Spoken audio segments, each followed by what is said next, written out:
Hər vaxtınız xeyir. 67-ci suala baxırıq. Altından xətt çəkilmiş ifadələrin hər ikisinə aid olan fikri müəyyən edin. İkisinə aid də doğru olmalıdır.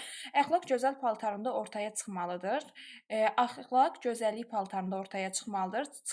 Nə etməlidir? Ortaya çıxmalıdır. Nə əxlaq, nə də gözəllik paltarında. Körpə gülərsə dünya güləcəkdir. Güləcəkdir. Nə dünya, gülərsə kim? Körpə.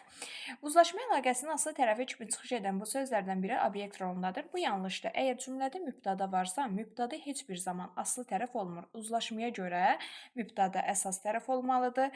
Deməli, bu variantımda aslı tərəf dediyinə görə yanlış oldu. Subyekt rolunda çıxış edir, adlı haldadır.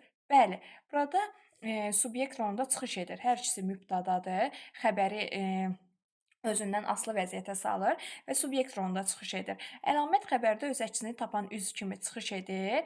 Əlaqələndiyi söz tamamlığı özünə tabe edibdir. Deməli, əlaməti xəbərdə özünü əksini tapan üz kimi çıxış edir. Əlaməti.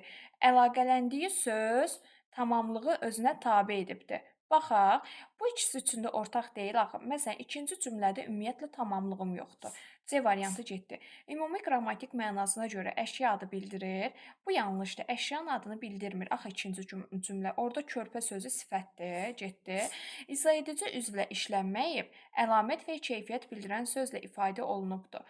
Bəli, izah edici üzvlə işlənməyib. Bu doğrudur. İzah edici üzv o demək ki, öndən qabaq təyin yoxdur. Əlamət və ya keyfiyyət bildirən sözlə ifadə olunubdur. Bu yanlışdır. Bax, bu ikinci cümləyə aiddir. Körpə əlamət və ya keyfiyyət bildirən söz, yəni sifət deməkdir. Amma əxlaq isə ad bildirir, əşya bildirir. Deməli, bu birinciyə görə yanlış olduğuna görə cavabım olacaqdır B variantı.